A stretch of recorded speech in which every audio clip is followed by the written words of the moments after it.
ilah bangsa Arab dan ilah bangsa Israel atau bangsa Nabi Musa itu satu, makanya ada bahasa seperti itu Kakak Mikana. Ya, silakan. Halo Kak Mikana. Ya, halo juga saudaraku. Ya, silakan. Ada yang mau ditanyakan atau didiskusikan? Terima kasih Kak Mila sayang. Tuhan Yesus memberkati.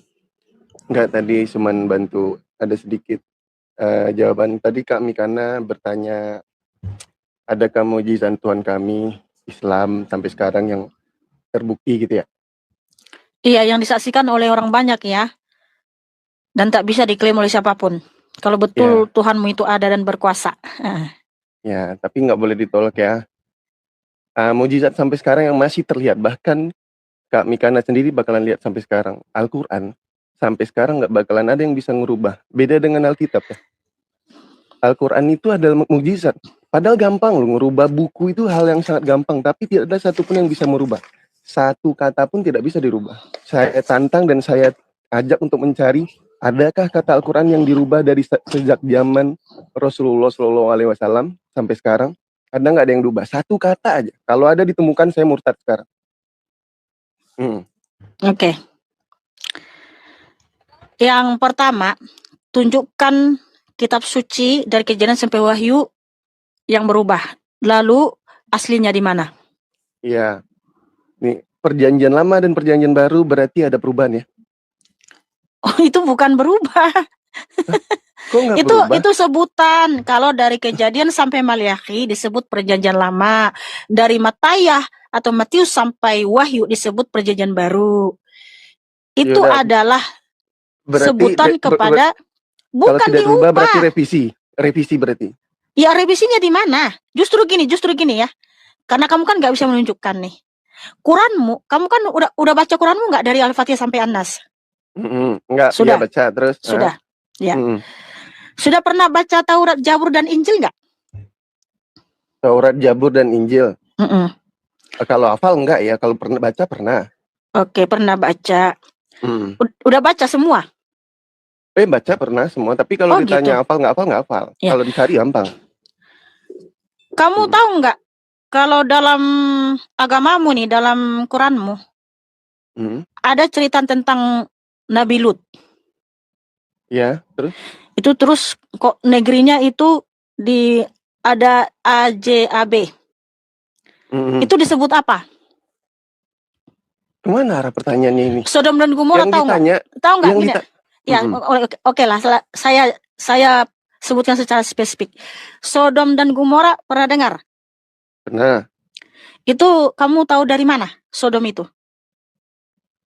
Kan memang kami ada hadis dan Al-Quran landasan kami. Rasulullah mengajarkan kami, menerangkan ke kami semua itu. Ya, ada bisa tunjukkan dalilnya? Kan yang dibahas kan kitab. Iya. Kitab, Alkitab Kakak Mikana, itu kan ada revisinya. Betul atau tidak? Revisinya di mana? Tunjukkan. Ya, kalau bisa ditemukan Kakak Mikana mau mualaf. Loh, kok tantangannya seperti itu mau mualaf? Maksudnya, karena gini. Tolong kamu tunjukkan dalilnya di dalam kitabmu tentang Sodom. Kan kamu tahu itu Sodom dan Gomora. Bisa kamu tunjukkan? Boleh lewat hadis. Di Quran nggak ada? Di Al-Quran ada, cuman kalau spesifik seperti Kakak Mikana jelaskan, tidak ada. Mengharapkan bahasa Sodom, mengharapkan itu nggak bakalan ketemu di Al-Quran. Oh, berarti di Quran nggak ada Sodom? Kami punya Rasul, hadis, yang menjelaskan kejadian-kejadian yang Kakak Mikana tanya itu. Hah? Di mana hadisnya? Di mana hadisnya? Oke, di mana hadisnya? Ini saya udah digiring dibawa kemana-mana. Kan tadi Kak Mikana bertanya ke salah satu teman-teman yang tadi naik, mukjizat orang Islam atau Tuhannya orang Islam sampai sekarang tidak ada satupun yang terbukti yang terlihat. Saya jawab Al-Quran. Saya tantang, silakan dirubah. Nggak usah satu kata, satu huruf pun. Kalau terbukti ada perubahan di dalam Al-Quran itu, saya murtad sekarang. Nah itu kan merubah itu gampang banget ya. Merubah satu buku itu gampang banget, hal yang sangat gampang. Nah Al-Quran saking hebatnya daripada Alkitab, tidak ada yang bisa merubahnya sedikit pun. Silakan cari di Al-Quran, ada nggak ayat atau satu kata aja yang dirubah di Al-Quran itu dari sejak zaman Rasulullah? Oke, coba kamu baca Hud ayat Apa tadi? 77 sampai 83. Al-Quran ya? Iya, iyalah. Hud Hud ayat ayat 77 sampai 83. ayat 77. Kenapa dengan ayat itu? Iya. Nanti kamu jelasin sebenarnya siapa yang suka mengubah fakta yang pernah terjadi. Kok mengubah fakta?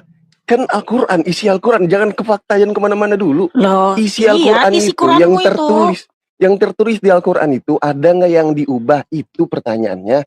Kalau masalah Iya, faktanya itu nanti masuk ke ranah tafsir, masuk ke ranah yang ke cerita zaman ini itu jadinya. Ini kan isi dari Al-Qur'annya itu, ada nggak yang dirubah gitu? Nah, Ada nggak makanya yang isi Quranmu itu, ya, Heeh, isi Quranmu heeh, itu sudah diceritakan, sudah ditulis di dalam heeh, kitab Torah, heeh, Zabur, dan Injil, heeh, ya. terus? Heeh. Nah, terus fakta-fakta yang pernah terjadi sesuai nggak dengan isi Quranmu? Kok fakta-fakta yang pernah terjadi Loh, kan bentar dulu, nanti kalau saya jawab itu bisa aja saya temukan kebenarannya tetap Kak Mikana bakalan kena. Sekarang jangan lari-lari lari dulu dari konteksnya. Konteksnya adalah mukjizat kan tadi yang ditanya. Mukjizatnya adalah Al-Quran mujizatnya, tidak satu pun yang bisa dirubah dari isinya itu. Bahkan satu kata atau satu huruf tidak bakalan bisa dirubah. Nah, itu mukjizat Allah. Sampai sekarang tidak ada yang bisa melawan itu. Tidak ada yang bisa loh, melakukan kamu itu, katakan merubah itu. Quranmu mujizat. Terus Sementara bisa isi Quranmu itu dari banyak isinya di sini. masalah benar atau salahnya Loh, itu udah persepsi Kakak Mikana. bagaimana Benar kamu bisa nih katakan kitabmu itu suatu mujizat, nggak bisa dirubah-ubah, sementara isi kitabmu banyak sekali isinya di sini? Apakah mungkin kitab suci saya ini yang kopas isi kitabmu, yang dimana ini yang terlebih dahulu muncul dibanding kitabmu, Bang? Iya, Kamu mikir nggak? Tolong mikir secara cerdas dan masuk akal dan logis. Saya akui Injil lebih dulu daripada Al-Quran. Saya akui itu. Semua manusia Iya, meyakini itu. good. Nah, tolong baca kan Hud 77 konteksnya ayat 80. Ya, makanya baca Hud 77 sampai 83. Iya, ntar dulu bahas benar salahnya itu nanti lah. Itu udah pasti benar nggak mungkin salah. Nah, di sini konteksnya adalah bisa nggak dirubah isinya itu yang ditanya. Konteksnya kan tadi mukjizat kan, mukjizat Islam atau beragama Islam sampai sekarang yang masih terlihat, bahkan sampai zaman sekarang pun masih ada orang lihat di depan matanya. Al-Quran itu tidak bisa dirubah satu kata satu huruf pun sampai sekarang dari dulu. Nah sekarang jawab, saya buku tantang. Dongeng juga, Bang, buku dongeng ya. Buku dongeng kayak cerita Pinocchio, Rapunzel tetap sama kok isi tulisannya, Bang. Lalu itu mujizat. Kan enggak. Perbandingannya Lagi pula, itu gampang banget dirubah. Loh, lagi enggak ada cerita Pinocchio tetap sama dari dulu sampai hari ini. Cerita Rapunzel tetap sama dari dulu hari ini. Tapi apakah itu standar kebenaran? No, karena itu cuma dongeng. Tapi ini tahu nggak? Kamu juga nggak bisa nunjukin di mana kitab suci kami yang diubah-ubah. Kamu nggak bisa nunjukin karena kamu hanya bisa fitnah. Sementara isi kitabmu, Bang, isi kitabmu. Makanya saya tanya, isi kitabmu kan, ya ini saya tanya. Iya, makanya coba kamu baca dulu Hud 77 sampai 83. Iya, saya baca itu ada dan baca. tidak. Iya, itu ada dan tidak pernah berubah dari dulu. Apanya yang berubah? Kan itu yang ditanya. Yang berubah apanya? Loh, biar kamu tahu isi kitabmu ini dari mana. Konteksnya bukan itu dulu, isinya dari mana? Al-Quran ini itu dirubah atau enggak? Lah, kok ketawa? Ini kan konteksnya mukjizat. Mukjizatnya adalah yang secara langsung disaksikan oleh manusia bahwa Tuhanmu itu ada, nyata dan berkuasa. Apa itu? Iya, itu ada. Mukjizatnya adalah Al-Quran ini dijaga sampai isi sekarang. Quranmu itu tidak ada yang bisa dirubah. Di sini. Coba cari satu buku. Sebutkan dan satu buku. Dan juga jadi berubah fakta-fakta sejarah yang pernah disaksikan oleh nabi-nabi tersebut. Gitu loh, paham kamu? Oke. Tahu nggak cerita kisah-kisah tentang nabi, kisah Musa, kisah Yunus, itu semua ada di sini. Terus juga itu ada dalam kitabmu, tapi kisah tentang nabi itu jadi berubah dalam kitabmu, gitu loh. Kamu paham nggak? Kok kamu katakan itu suatu mujizat? Jangan bilang saya nggak paham. Saya paham maksud Kakak Mikana ini lari dari konteks. Itu saya nggak lari dari konteks. Bagaimana kamu bisa mengatakan suatu mujizat sementara isi kitabmu banyak sekali isinya mirip dengan yang ada di sini, di mana penulisnya adalah nabi-nabi tersebut, tetapi sebentar. Ada perubahan dalam kitabmu, ada perubahan. Contohnya, coba kamu baca di Hud 77 sampai 83. Jadi berubah. Ya, bacain aja. Apa yang pernah terjadi? Bacain aja. Loh, kenapa kamu nggak mau baca isi kitab? Nah, ini saya tinggal baca. Kakak Mikana aja yang baca. Saya dengerin deh. Kamu aja yang baca, saudaraku. Kakak Mikana kan ngebuka itu, baca aja. Saya baca percuma juga. Saya buka sekarang, saya baca. Untungnya apa? Nah, itulah konteksnya kenapa. Apa? Nih, tar dulu. Kalaupun saya baca, setelah saya baca itu, apanya yang dirubah? Pertanyaannya apanya yang dirubah? Iya, makanya baca dulu, baca. 100 kali. Berapa tadi? 77? Sampai 83. Atau yang ini aja lah langsung. Surah Hud 77, 83. 77 sampai 83 ya? Iya, Hud. Ya. Di ayat keberapa yang Kakak Mikana merasa nggak benar ayatnya? Mana? Ini lari dari konteks sebenarnya teman-teman ya, teman nggak apa-apa. Sebenarnya kan yang ditanya itu bukan itu, mukjizat dirubah atau enggak, malah lari ke isinya. Jawab gimana tentang faktanya.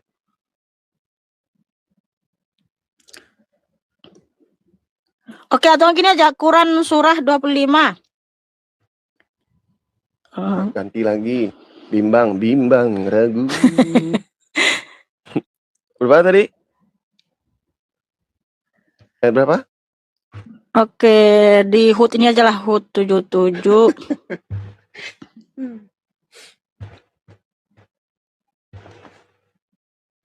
Makanya Kak Mikana aja yang baca.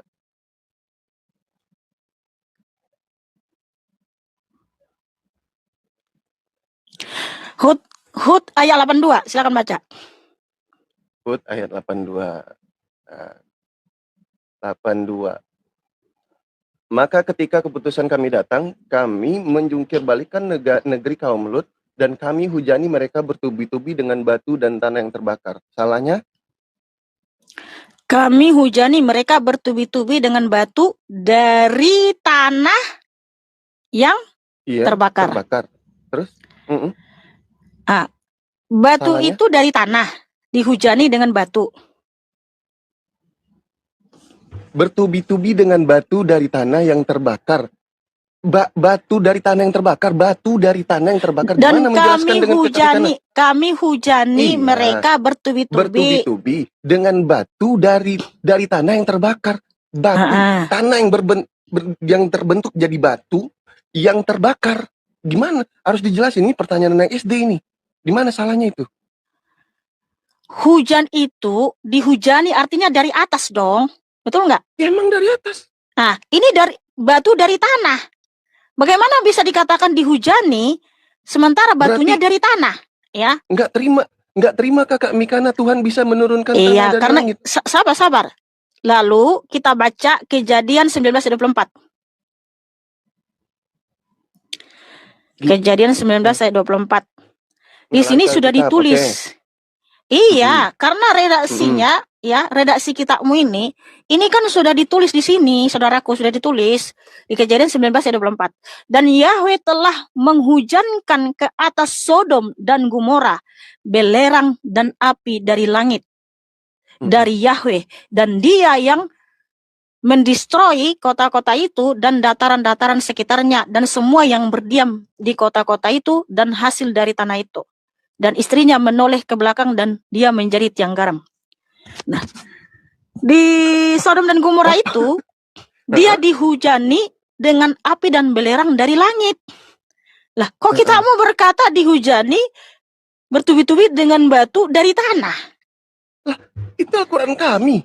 Nah, itu dia. Kenapa protes Al-Quran kami? Tadi ditanya mukjizat. Ini makin jauh ini loncatnya dari konteks. Kenapa protes Al-Quran kami? Kakak Mikana mengimani Alkitab, kami mengimani Al-Quran. Cobalah kamu berpikir cerdas, saudaraku. Kira-kira isi kitabmu itu disadur dari mana? Disadur dari Tuhan, dari Allah Subhanahu wa ta'ala. Dari Allah, apanya yang salah? Lalu, kenapa isi kitabmu ini banyak sekali mirip isinya di sini, cuman banyak perbedaannya apa? Jadi berubah. Batu yang dari tanah katanya. Padahal Sodom dan Gomora itu dihujani, dikirimkan Yahweh dari langit itu adalah api dan belerang. Iya, itu Alkitab Kakak Mikana. Ini Al-Quran kami. Kakak Mikana mempercayai Alkitab, kami mempercayai Al-Quran. Nah, yang dibahas sekarang konteksnya kita adu nih. Mana yang lebih hebat? Al-Quran yang dijaga dari dulu sampai sekarang tidak pernah dirubah, tidak bisa dirubah, bahkan tidak ada siapapun yang bisa, yang mampu merubah, atau Alkitab yang sudah ada revisinya. Mana yang lebih hebat? Oke, satu lagi, coba kamu baca Taha. Mana yang lebih terbukti mujizatnya? Iya, coba kamu baca lagi. Lari lagi. Asih Suara ayat 63. Berapa? Asih Suara 63.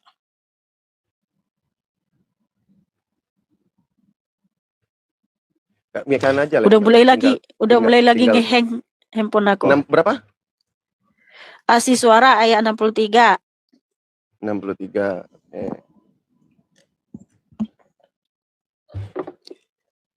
Ya, terus kenapa isinya? Coba kamu baca. Ya Kakak Mikan aja yang baca. Tadi kan saya udah baca, capek saya baca mulu. Emang kamu nggak ada Quran di dalam? Ada, ini ada lebih dari Quran ini Al-Quran. Ya coba kamu baca aja, saudaraku. Kamu baca.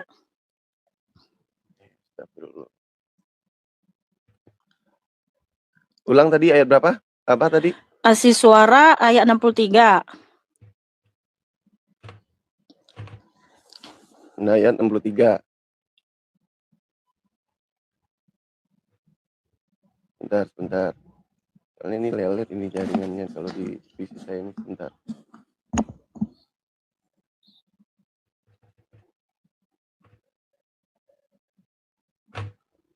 Terus kenapa? Kenapa dengan ayat itu? Saya bacakan. Iya. Oke. Ayat 63.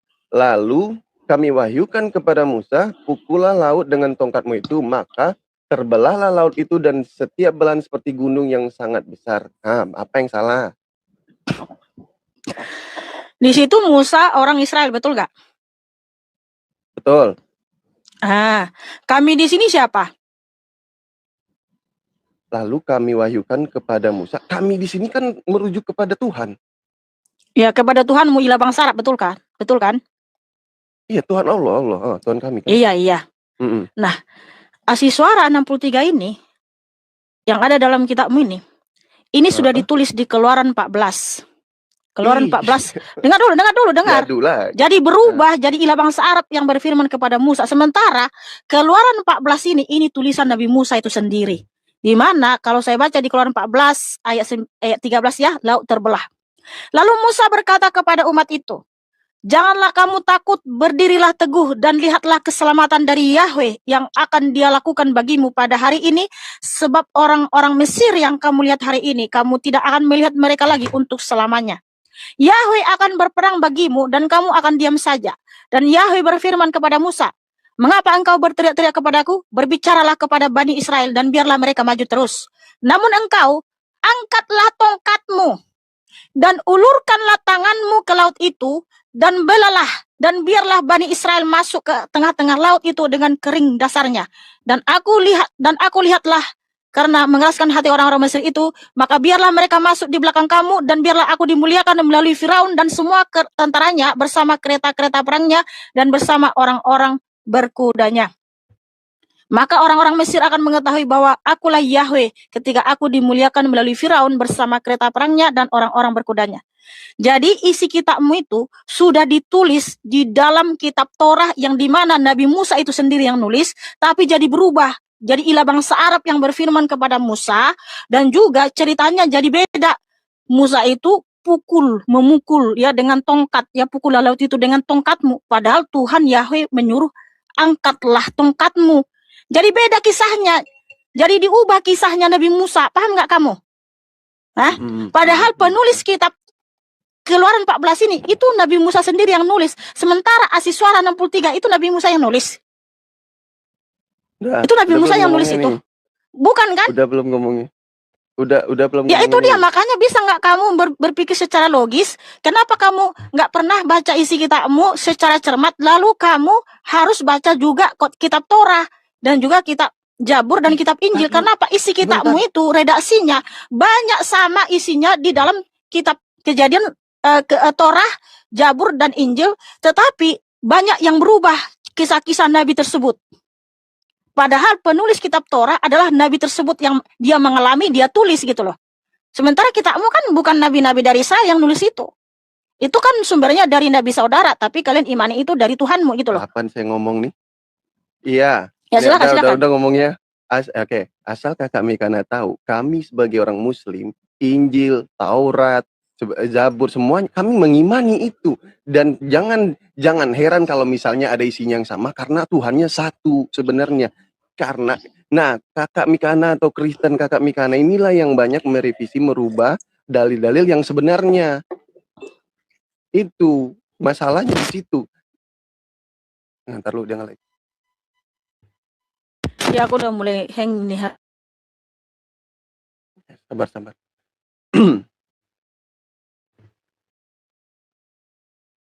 Nah, kita umat Muslim semuanya mengimani Injil, mengimani Taurat. Nggak ada kita yang bertentangan dengan kitab itu. Cuman Al-Quran ini ajaran sebelum dari itu. Oke, sudah mulai balik lagi. Oke, silakan.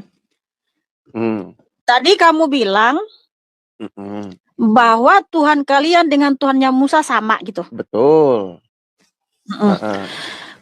Begini ya, coba kamu baca Taha ayat 9 sampai 14, saudaraku. Aduh, disuruh baca lagi. Belajar membaca ini apa gimana sih? Loh, kenapa kamu tinggal baca sendiri? Baca isi saya tidak akan baca, tinggal baca sendiri. Ya, saya paling pantang disuruh-suruh sebenarnya. Nah, harusnya kamu kan di sinilah kesempatanmu dakwah. Harusnya kamu banggalah membaca isi kitabmu. Iya. Kenapa ya banyak Muslim di room sini mereka takut baca isi kitabnya? Justru ibadah buat kami ngebaca kitab kami, bangga kami. Ya makanya silakan baca, saudaraku. Ini saya dibawa lari-lari terus, males banget. Terlalu gantian deh sekarang saya bertanya deh. Ya gantian boleh nggak? Baca dulu, karena kamu bilang Tuhan yang disembah Nabi Musa itu sama dengan Tuhanmu. Di bangsa Arab. Berapa tadi Toha? Kita akan tunjukkan tulisan Nabi Musa apakah memang betul kesimpulanmu terhadap Nabi Musa. Ya kita cocokkan pakai data dong. Ya, Taha 14. Taha ayat 9 sampai 14. Ayat 9 sampai 14. Hari lagi itu. Ayat 9 sampai 14.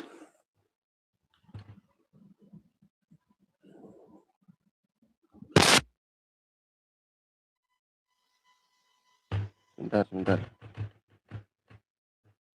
Lihat banget ini. Makanya saya malas nyari. 14 ya. Ayat 9 sampai 14, saudara. Terus baca nih semua nih. Dan apakah telah sampai kepadamu kisah Musa ketika Musa melihat api, lalu dia berkata kepada keluarganya, tinggallah kamu di sini, sesungguhnya aku melihat api, mudah-mudahan aku dapat membawa sedikit nyala api kepadamu, atau aku akan mendapat petunjuk di tempat api itu. Maka ketika dia mendatanginya ke tempat api itu, dia dipanggil, wahai Musa, sungguh aku adalah Tuhanmu, maka lepaskan kedua terompahmu, karena sungguh engkau berada di lembah yang suci. Terus apa pertanyaannya di mana?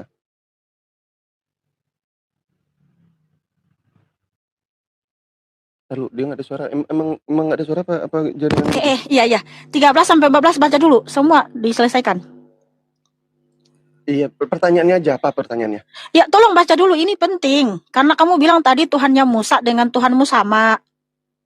Dan aku telah memilih engkau, maka dengarkanlah apa yang akan diwahyukan kepadamu. Sungguh aku ini Allah, tidak ada Tuhan selain aku, sembahlah aku dan laksanakan sholat untuk mengingat aku. Terus?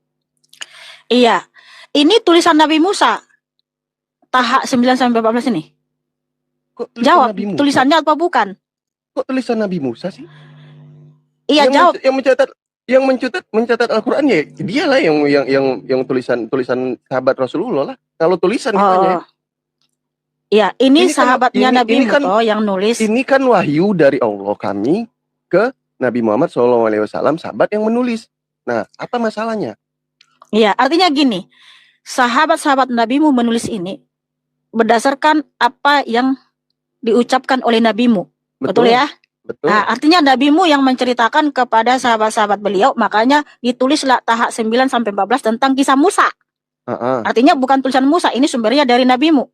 Ya. Iya. Di mana di sini ada kisah Musa ketika Musa berjumpa sama Tuhannya dan ada disuruh lepaskan terompahnya karena tempat yang dia pijak itu suci ya. Dan di sini Tuhan mau berfirman, aku ini A-L-L-A-H dan tidak ada Tuhan selain aku, maka sembahlah aku dan laksanakanlah sholat untuk mengingat aku. Artinya Nabi Musa itu menerima firman dan berjumpa sama Tuhanmu toh, itu ilah bangsa Arab ya. Nah, sementara Bang, isi kitabmu ini tahap 9 sampai 14 itu sudah ditulis Nabi Musa, cuman jadi beda, ceritanya jadi beda. Banyak yang berubah kisah Musa itu. Karena apa? Di Keluaran 3 ini Bang ya. Di Keluaran 3 ayat 1 sampai 15 di sini Nabi Musa bertemu sama Yahweh di Gunung Horeb. Dan di sana Yahweh menampakkan diri dalam rupa api di semak duri. Kemudian Tuhan menyuruh Musa untuk menanggalkan kasutnya karena tanah yang dia pijak itu kudus, suci, ya. Dan Yahweh berfirman kepada Nabi Musa, dia akan mengutus Nabi Musa untuk membebaskan orang Israel dari tanah Mesir. Dan di situ ketika Musa bertanya, siapakah namamu? Ayat 13 Nabi Musa bertanya seperti ini ya. Dan Musa berkata kepada Elohim, sesungguhnya aku akan datang kepada Bani Israel dan berkata kepada mereka, Elohim leluhurmu telah mengutus aku kepadamu. Dan mereka bertanya kepadaku, siapakah namanya? Aku harus mengatakan apa kepada mereka? Dan berfirmanlah Elohim kepada Musa, aku ada yang aku ada. Lalu dia berfirman, engkau akan mengatakan hal ini kepada Bani Israel, aku ada telah mengutus aku kepadamu.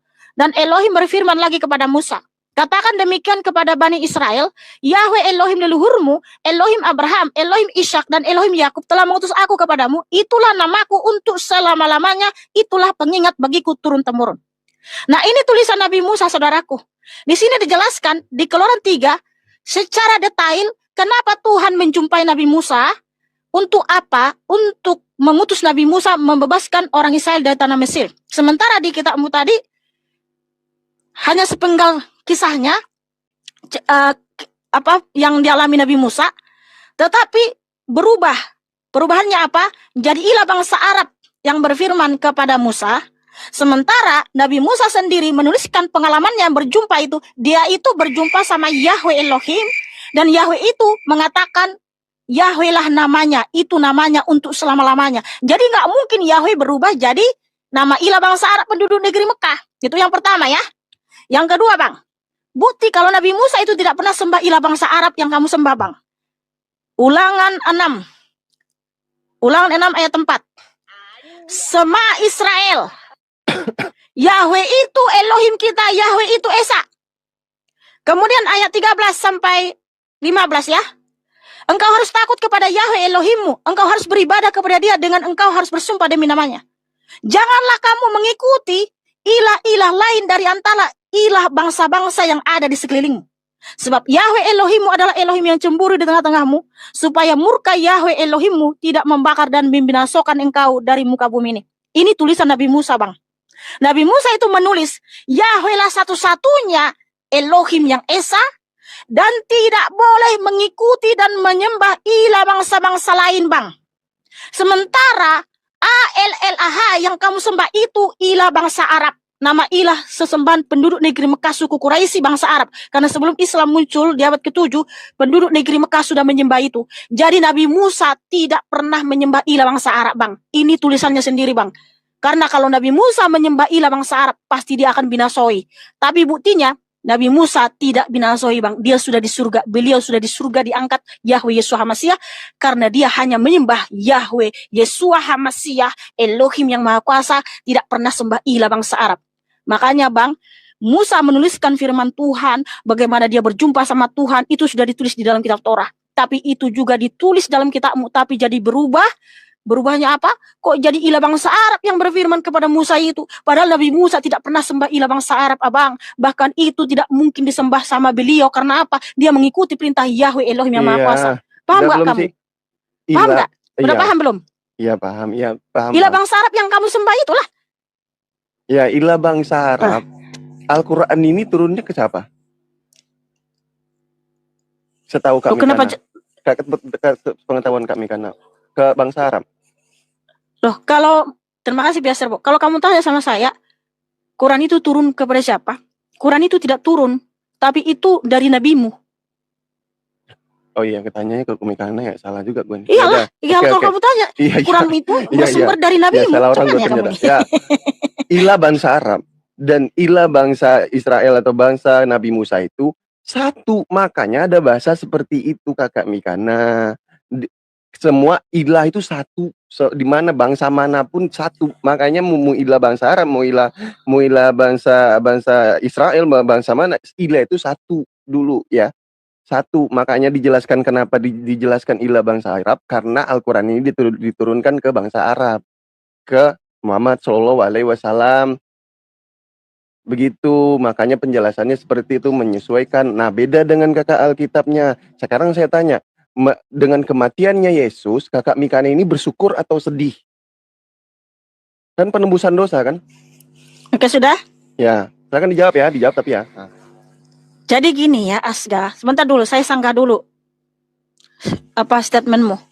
Kamu bilang sama ilah bangsa Arab sama ilah bangsa Israel. Bang, nabi-nabi dari Israel yang juga kamu imani, nabimu, Nabi Musa, Zakaria, Yahya, Yunus tidak pernah menyembah ilah bangsa Arab penduduk negeri Mekah yang kamu sembah. Bahkan itu dilarang, gak boleh sembah itu, bang. Jangan terlalu nekat, abang. Kalau kamu bilang sama, emangnya dalam kitabmu tetap sama, namanya tetap Yahweh. Karena Nabi Musa udah menulis firman Yahweh. Keluaran 3 ayat 15. Namaku adalah Yahweh. Itulah namaku selama-lamanya. Jadi gak pernah nama Yahweh itu berubah jadi ilah bangsa Arab. Itu hanya ada di LAI, terjemahan LAI. Karena apa? Terjemahan LAI itu memang meninggikan ilah bangsa Arab. Tapi itu kan terjemahan. Bukan para nabi yang nulis itu. Kalau tulisan para nabi, di dalam kitab aslinya, original teksnya, mereka itu sembah Yahweh Yeshua HaMashiach Elohim yang Esa, bang. Tidak pernah sembah ilah bangsa Arab, abang. Tidak pernah sembah ilah sembahan penduduk negeri Mekah. Namanya itu YHWH, bang. YHWH Yeshua. Tidak pernah berubah namanya. Jadi ALLAH itu hanya ada dalam terjemahan LAI, bang. Karena LAI itu menggenapi nubuatan Tuhan di Yeremia 23 ayat 27. Apa firman Tuhan di sana? Akan ada yang merancang melupakan namanya demi berhala. Lalu di ayat 30, mereka itu mencuri firmanku. Jadi kalau ada orang yang mengambil firman Bapa dari Israel, lalu diubah nama Bapa Tuhan Yahweh, itulah Tuhan Yahweh mengatakan mereka itu adalah stealing, pencuri ya bang. Ya. Nah karena saya bukan pencuri, maka saya mengikuti original teks bahwa saya menyembah Yahweh Yeshua HaMashiach Elohim yang Esa, seperti yang sama yang disembah nabi-nabi, yaitu Nabi Musa, Nabi Zakaria, Nabi Yahya, Nabi Yunus, Rasul Yohanan, dan semua rasul-rasul dan nabi-nabi saudaraku. Jadi jangan kamu itu menyimpulkan sesuatu, jangan kamu memfitnah Nabi Musa ya, pernah menyembah nama ilah bangsa Arab penduduk negeri Mekah. Itu nggak pernah ada, bang. Karena Nabi Musa nggak mungkin jadi sembah ilah bangsa Arab, padahal beliau sendiri yang nulis firman Yahweh bahwa tidak boleh menyembah ilah bangsa-bangsa lain. Masa jadi sembah ilah bangsa Arab? Cuman ya kamu, bang? Jangan fitnah Nabi Musa, bang. Iya, ya udah. sekarang gantian saya bertanya nih. Dengan silakan. Nah, terlalu. Ini kita bahasanya nggak boleh dipelintir ya. Sesuatu hal yang terkutuk ada hal yang hina, betul apa tidak? Pertanyaanmu apa? Ya. Kematiannya Yesua atau Yesus kakak Mikana, kak Mikananya bersyukur atau sedih? Bukan bersyukur, saya ini terharu. Berterima kasih atas segala kebaikannya, atas pengorbanan yang begitu mulia. Jangan lari dulu. Ya, tapi saya bersyukur. Dengan kematiannya Yesua, kak Mikana bersyukur atau sedih? Atau menyesali kejadian itu? Ngapain saya menyesali itu? Ya kan Yesua kakak Mikana dibunuh itu di situ.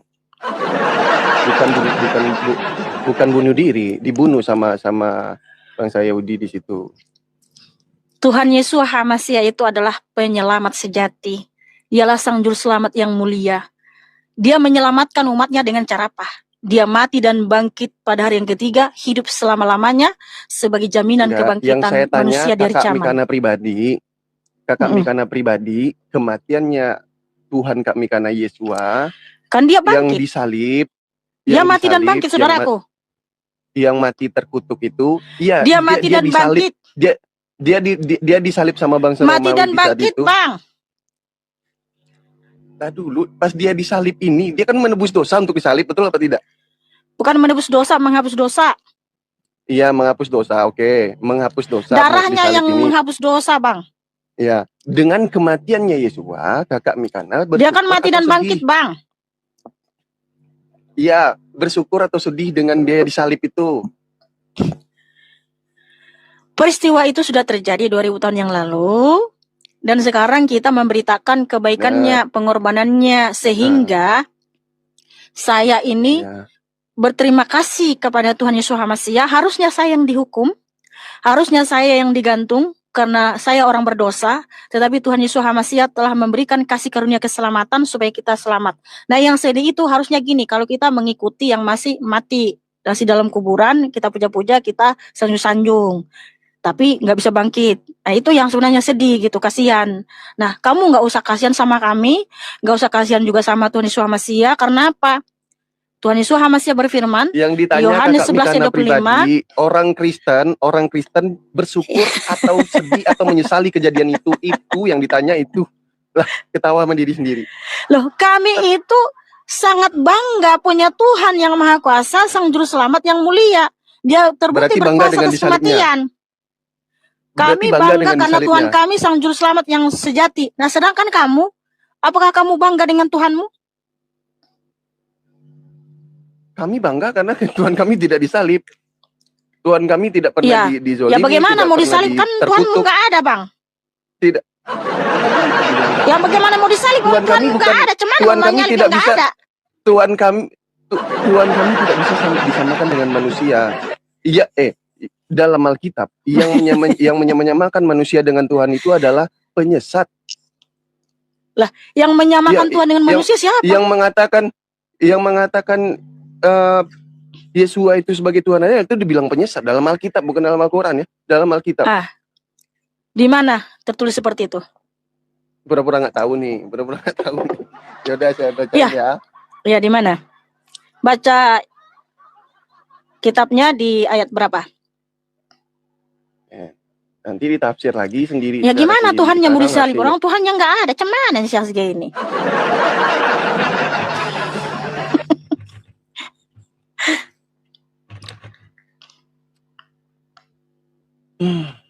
Berarti intinya kakak Mikana yang tadi bersyukur apa sedih nih? Udah, tunjukkan dulu dalilnya. Nggak ada jawaban berarti ya. Udah kayak saya tunjukin.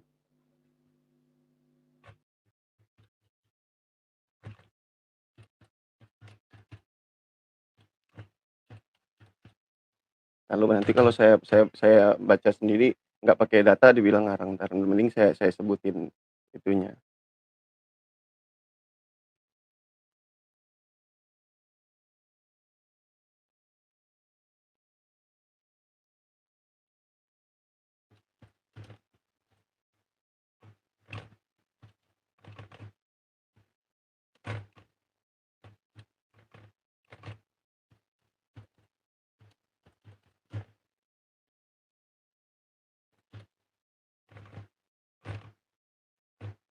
Sebentar ya. Gue lupa lagi. Ya nggak apa-apa, cari aja saudaraku. Bentar, ada. Yang mengatakan Yesus HaMasiah itu Tuhan, itu dikatakan sesat oleh Roh Kudus atau para nabi. Oh, ini dia. Ya, 2 Yohanes 1:7. Sebab banyak penyesat telah muncul dan pergi ke seluruh dunia yang tidak mengaku bahwa Yesus Kristus telah datang sebagai manusia. Itu adalah si penyesat dan antikristus. Nah, itu kakak Mikana bukan si orangnya itu, bukan ya? Ketawa, oke.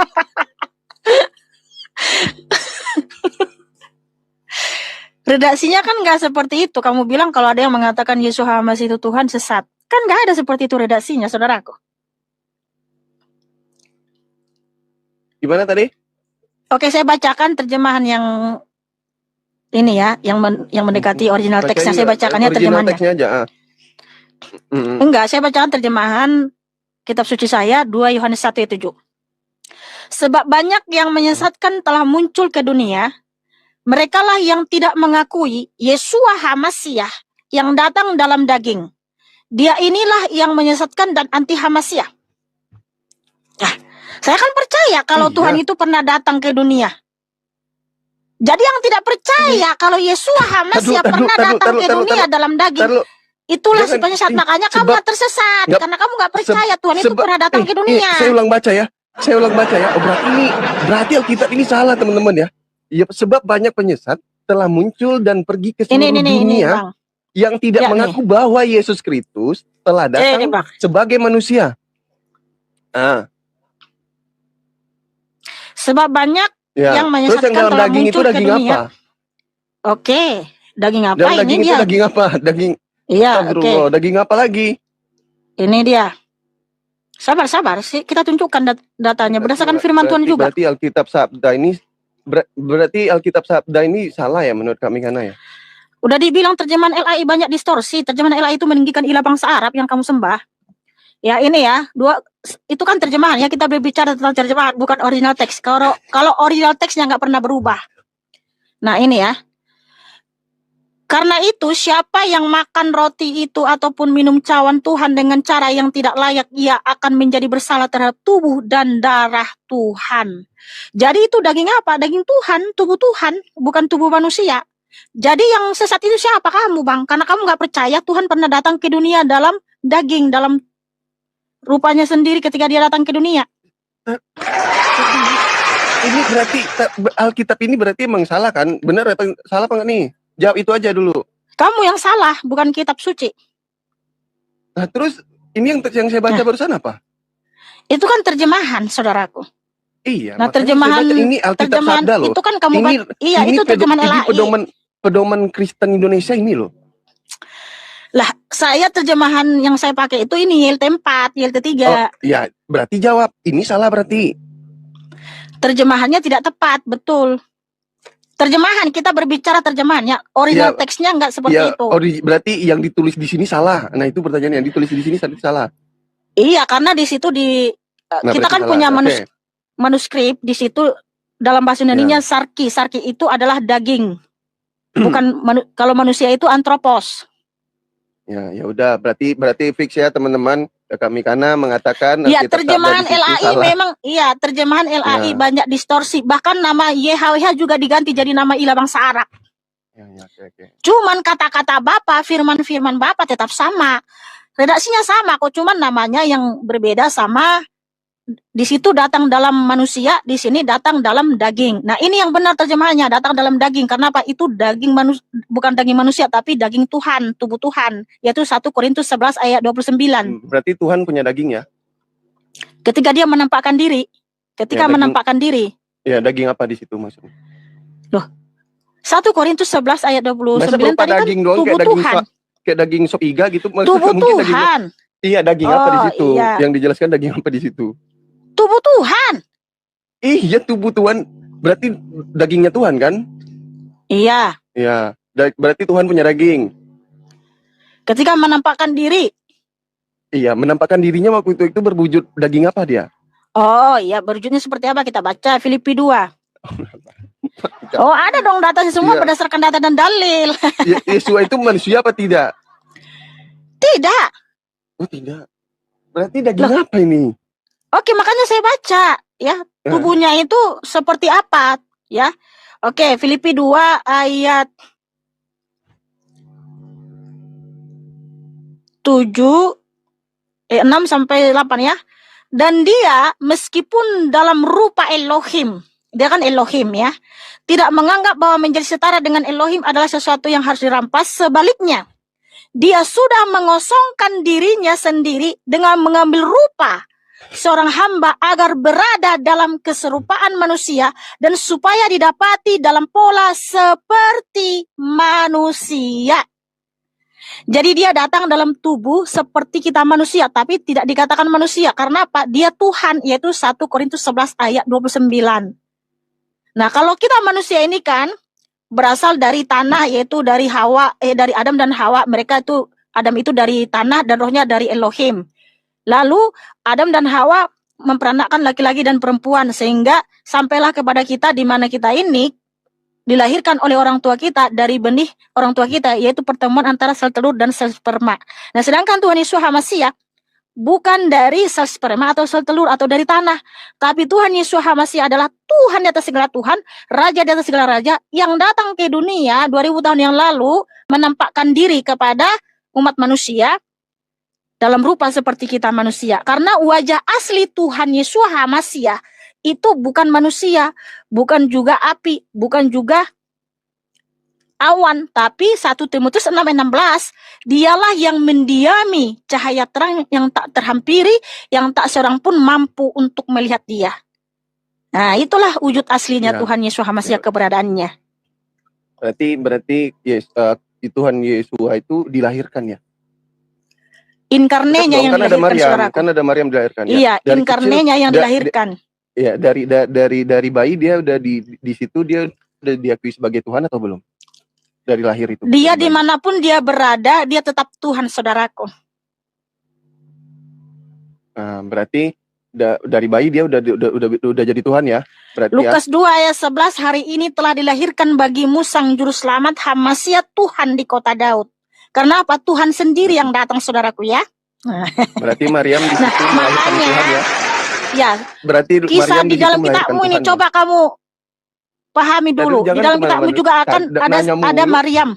Loh, Maryam, kita mirroring ini tentang Maryam.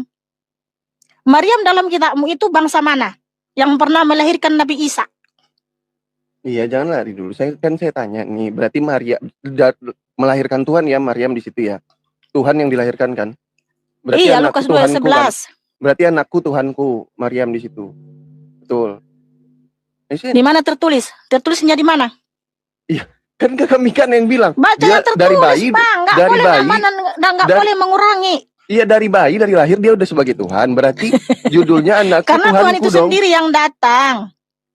Nah, kalau kamu anak siapa, Bang? Kamu anak bapakmu, betul nggak? Betul.